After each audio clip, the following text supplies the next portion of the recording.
ശ്രീകണ്ഠേട്ടാ, എല്ലാ ദിവസവും രാവിലെ ചില ആൾക്കാർ ഇങ്ങനെ വിവാദങ്ങൾ തെരഞ്ഞുകൊണ്ടിരിക്കുക. ഇവിടെ വികസനവും കാര്യങ്ങളും ചർച്ചയാവരുതെന്ന് ആഗ്രഹമുണ്ട്. നമ്മുടെ സ്ഥാനാർത്ഥിയെ കൂട്ടിയിട്ട് ഒരു റൈഡിന് പോയാലോ? തീർച്ചയായിട്ടും നമുക്ക് ഈ വിവാദങ്ങളും പുകമറകളും അല്ല, യാഥാർത്ഥ്യങ്ങളാണ് നമുക്ക് കാണേണ്ടത്. പാലക്കാടിൻ്റെ ഒരു വികസന തുടർച്ച, അതാണ് നമ്മുടെ ലക്ഷ്യം. അത് ജനങ്ങളിലേക്ക് എത്തിക്കുക എന്നുള്ളതാണ് പരമപ്രധാനം. സാധാരണ ഈ തൃക്കാക്കരയിലും പുതുപ്പള്ളിയിലും ഒക്കെ ഇലക്ഷൻ വരുന്നതിന് മുന്നേ അവരടിച്ചത് വികസനം ഇല്ല എന്നുള്ളതാണ്. അപ്പൊ അത് പിന്നീട് കൗണ്ടർ വന്നു കഴിഞ്ഞപ്പോഴത്തേക്കും ആ സാധനം പൊളിഞ്ഞുപോയി. അതുകൊണ്ടാണ് തോന്നുന്നു ഇവിടെ ഈ വികസനം ഇല്ല എന്ന് പറഞ്ഞാൽ എറിക്കത്തില്ല എന്ന് അവർക്ക് തന്നെ ബോധ്യമുള്ളത് കൊണ്ടാണ് തോന്നുന്നു വികസനത്തിന്റെ ഒരു ചർച്ച വരാം. അത് നമുക്ക് ബുള്ളറ്റ് കഴിഞ്ഞു, ഓട്ടോറിക്ഷ കഴിഞ്ഞു, നമുക്ക് ഇനി ഒരു ജീപ്പ് പിടിക്കാം. അപ്പോഴേ ഐറ്റങ്ങൾ ഒരുപാടുണ്ട്. അപ്പൊ നമ്മൾ എവിടുന്ന തുടങ്ങുന്നത്? എവിടുന്ന? നമ്മുടെ മെഡിക്കൽ കോളേജ്. ഡ്രൈവർ റെഡി, പോവാ.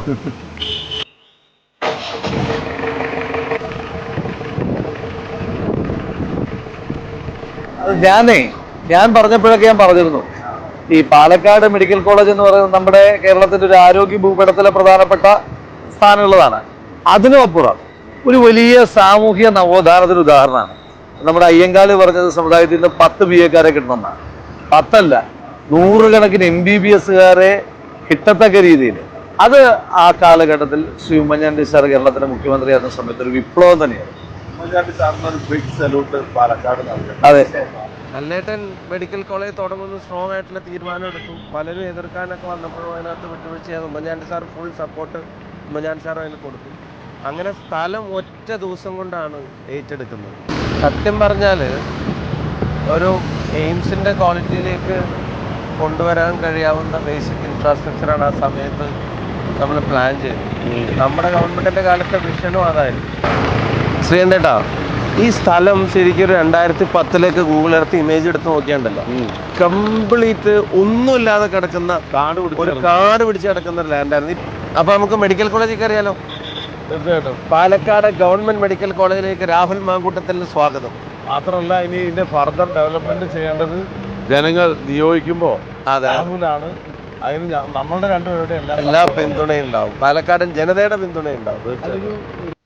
നമ്മുടെ മെഡിക്കൽ കോളേജിൽ നിന്ന് ഇതിനകം 475 കുട്ടികൾ മെഡിസിന് പഠിച്ച് പാസ്സായി പുറത്തിറങ്ങിയിരിക്കുന്നു. അവരിപ്പോൾ നാടിന് സേവനം നൽകിക്കൊണ്ടിരിക്കുകയാണ്, പാലക്കാട്ടുകാരുൾപ്പെടെ. ഇനി 11ഓളം സ്പെഷ്യാലിറ്റീസിൽ നമ്മുടെ OP അവിടെ പ്രവർത്തനം ആരംഭിച്ചു. ചില ദിവസങ്ങളിൽ 1200-ലധികം ആളുകൾക്ക് അവിടെ പരിശോധന നടക്കുന്നുണ്ട്. 150 ബെഡുള്ള IP സംവിധാനം താൽക്കാലികമായിട്ടെങ്കിലും ഒരുക്കി വരുന്നു. നമുക്കെല്ലാവർക്കും അറിയാം, ഈ മെഡിക്കൽ കോളേജിനോട് താല്പര്യമുള്ളൊരു ഗവൺമെൻറ് അധികാരത്തിൽ വരുമ്പോൾ, രാഹുൽ മാങ്കൂട്ടത്തിനെ പോലൊരു ജനപ്രതിനിധി നമ്മുടെ കൂടെ ഉണ്ടായിരിക്കുമ്പോൾ, നമ്മൾ ഈ മെഡിക്കൽ കോളേജ് വിഭാവനം ചെയ്യുമ്പോൾ കണ്ട 500 ബെഡുള്ള മൾട്ടി സ്പെഷ്യാലിറ്റി ഹോസ്പിറ്റൽ പാലക്കാട്ടുകാരൻ്റെ ജീവനും ജീവിതവും കയ്യിലെടുത്ത് കോയമ്പത്തൂരിലേക്കും തൃശ്ശൂരിലേക്കുമുള്ള ഓട്ടം അവസാനിപ്പിച്ച് ആരോഗ്യരംഗത്തെ സ്വയം പര്യാപ്തതയിലേക്ക് നമ്മുടെ പാലക്കാട് കുതിക്കും എന്ന കാര്യത്തിന് ഒരു സംശയവും വേണ്ട. ശ്രീകണ്ഠേട്ടാ, നമുക്കിനി നമ്മുടെ മറ്റൊരു സ്വപ്ന സാക്ഷാത്കാരം, നമ്മുടെ സിന്തറ്റിക് ട്രാക്ക് ഒന്ന് വിസിറ്റ് ചെയ്യാം. രാഹുലും വരട്ടെ നമ്മുടെ കൂടെ. പാലക്കാട് യഥാർത്ഥത്തിൽ കേരളത്തിൻ്റെ കായിക ഭൂപടത്തിൻ്റെ തലസ്ഥാനമാണ്. സ്പോർട്സ് ക്യാപിറ്റലാണ് പാലക്കാട്. ഒട്ടേറെ പ്രതിഭകൾക്ക് ജന്മം കൊടുത്ത മണ്ണ്.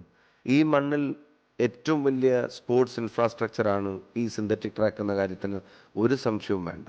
നമ്മുടെ ഉമ്മൻചാണ്ടി സാറ് നമുക്ക് അനുവദിച്ചു തന്നതായിരുന്നു അത്. നിങ്ങൾക്കറിയോ, ഈ ട്രാക്കിൽ നിന്ന് രാഹുലെ ഇതിനകം തന്നെ 4 ഏഷ്യൻ ഗെയിംസ് മെഡലിസ്റ്റുകൾ ഉണ്ടായി.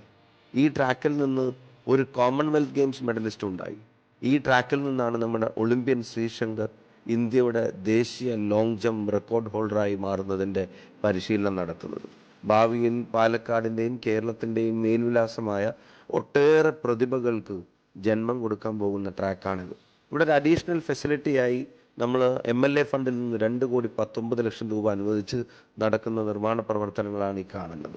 പവലിയൻ്റെ നിർമ്മാണ പ്രവർത്തനം പൂർത്തീകരിക്കാനായി ഇനി ടോയ്ലറ്റും ചേഞ്ച് റൂമും ഷവർ ഏരിയയും അതുപോലെ തന്നെ സ്റ്റോറേജ് സ്പേസും ചെറിയ താമസ സൗകര്യങ്ങൾ ഉൾപ്പെടെയുള്ള എല്ലാ സൗകര്യങ്ങളും നമ്മുടെ ഇവിടെ വരാൻ പോവുകയാണ്.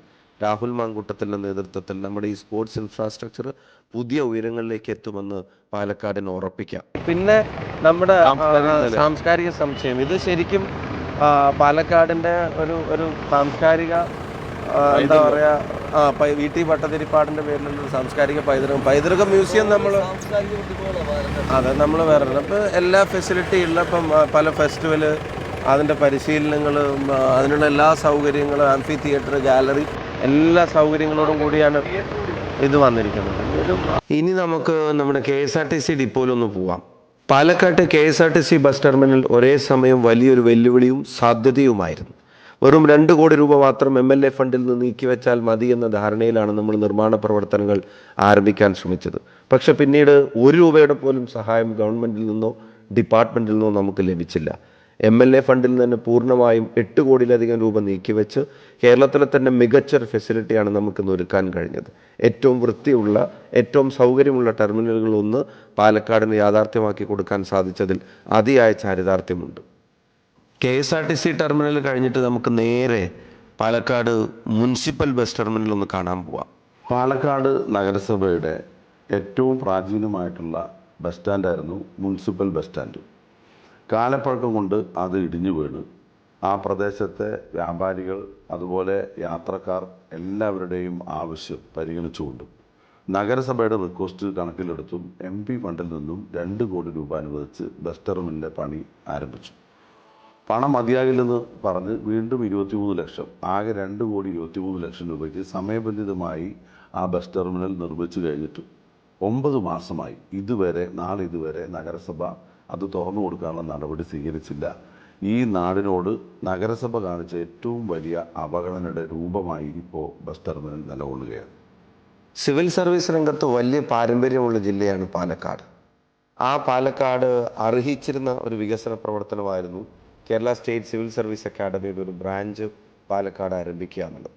നമ്മുടെ വിക്ടോറിയ കോളേജിൽ നമുക്കത് തുടങ്ങാൻ സാധിച്ചു. ഒട്ടേറെ വിദ്യാർത്ഥികൾക്ക് പ്രിലിംസ് ഉൾപ്പെടെയുള്ള കാര്യങ്ങൾ സർക്കാർ ഫീസിൽ പഠിക്കാൻ ഇന്ന് പാലക്കാട്ടെ IAS അക്കാഡമി മൂലം നമുക്ക് സാധിക്കുകയാണ്. വിക്ടോറിയ കോളേജിനകത്തും നിരവധി വികസനക്ഷേമ പ്രവർത്തനങ്ങൾ നടത്താൻ നമുക്ക് സാധിച്ചിട്ടുണ്ട്. എനിക്ക് തോന്നുന്നു MLA ഫണ്ടിൽ നിന്ന് ആദ്യമായിട്ട് കോളേജുകൾക്ക് ബസ് അനുവദിച്ച് തുടങ്ങുന്നതും നമ്മുടെ വിക്ടോറിയയിൽ നിന്നാണ്. അതുപോലെ തന്നെ അവിടുത്തെ വിനീത പാർക്കും കമ്പ്യൂട്ടർ സയൻസ് ബ്ലോക്കും ഉൾപ്പെടെയുള്ള എണ്ണമറ്റ വികസന പ്രവർത്തനങ്ങൾ വിക്ടോറിയയിലും സാധ്യമാക്കാൻ നമുക്ക് കഴിഞ്ഞു. വിക്ടോറിയയുടെ പുതിയ ബ്ലോക്കിൻ്റെ ഉദ്ഘാടനവും ലൈബ്രറി കോംപ്ലക്സിൻ്റെ ഉദ്ഘാടനവും ഈ അടുത്താണ് നമ്മൾ നിർവഹിച്ചത്.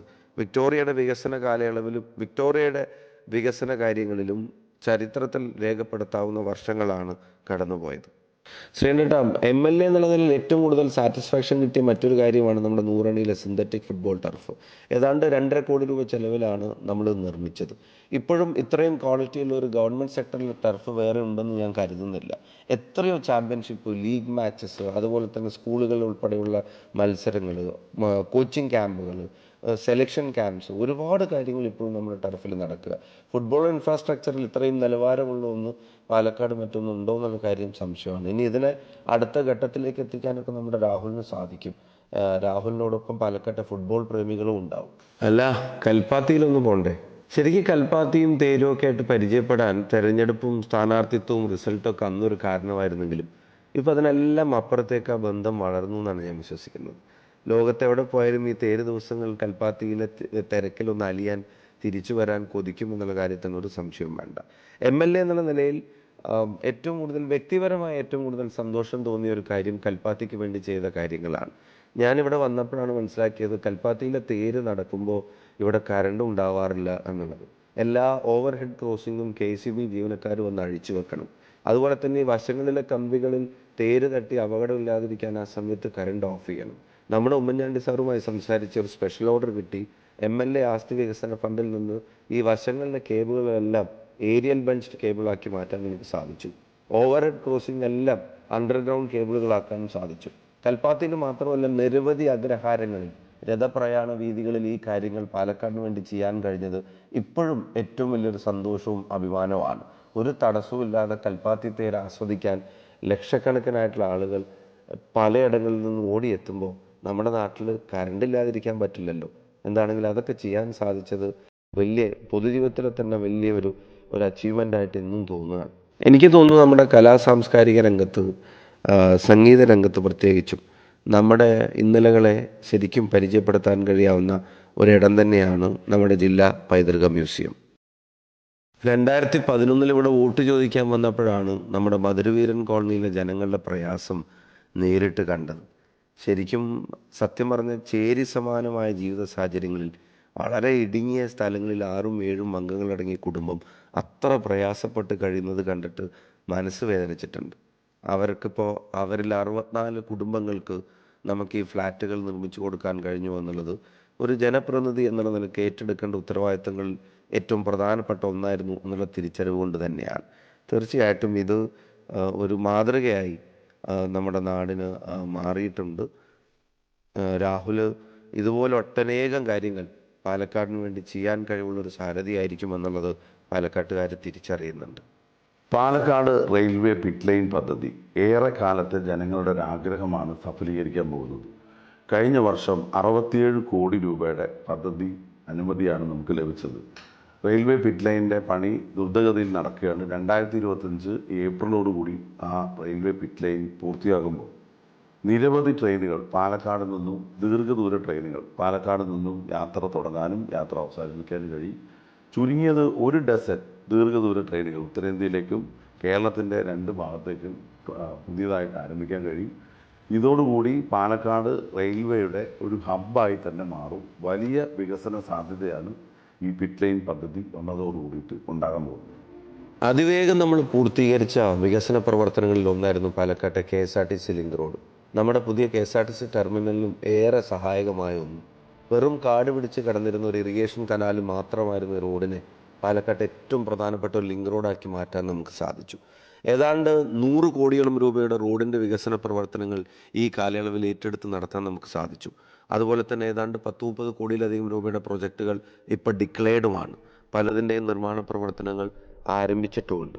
ഗ്രാമീണ റോഡുകൾക്ക് ഏകദേശം 16 കോടി രൂപയിലധികം രൂപ MLA ഫണ്ടിൽ നിന്ന് കൊടുക്കാനും ഈ കാലയളവിൽ നമുക്ക് സാധിച്ചിട്ടുണ്ട്.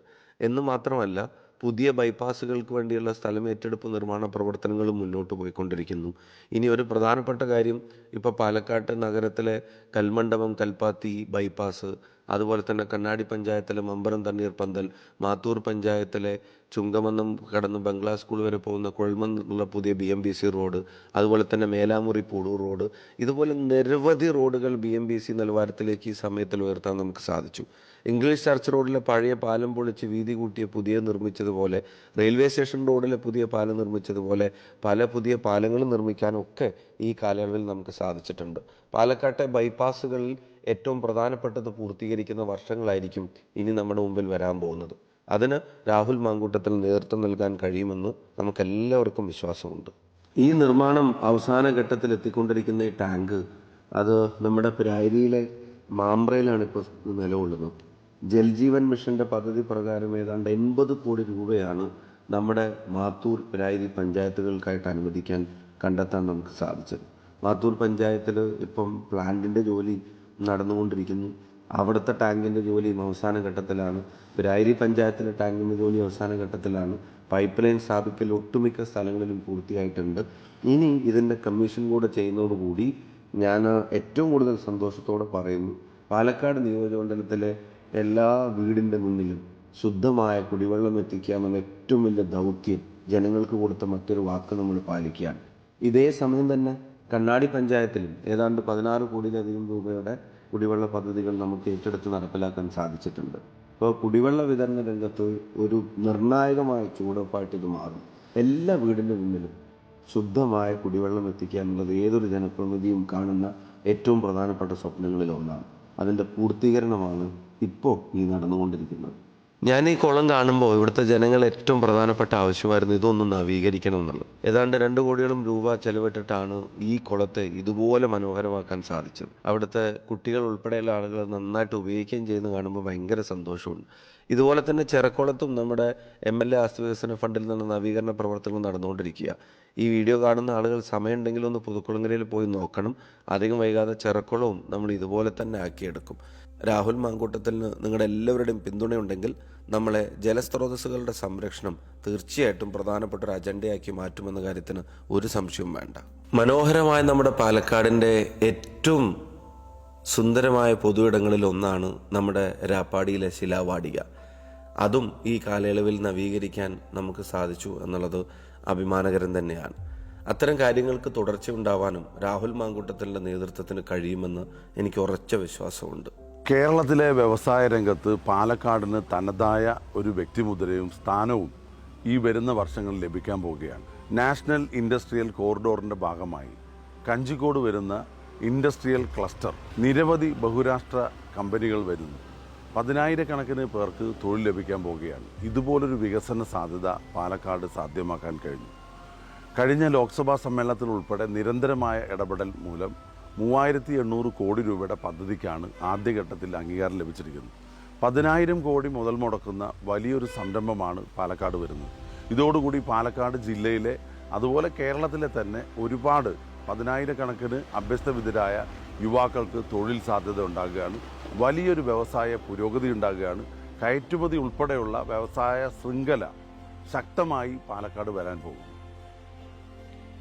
മണിക്കൂറുകളോ ആഴ്ചകളോ സഞ്ചരിച്ചാലും നമ്മുടെ മുക്കിലും മൂലയിലേക്കും പാലക്കാടിൻ്റെ മുക്കിലും മൂലയിലേക്കും നമ്മൾ കൊണ്ടുവന്ന വികസന പ്രവർത്തനങ്ങളിലൂടെ കടന്നു പോകാൻ അതിനെ ദൃശ്യവൽക്കരിക്കാൻ എളുപ്പമല്ല എന്നുള്ളതാണ് എൻ്റെ വിശ്വാസം.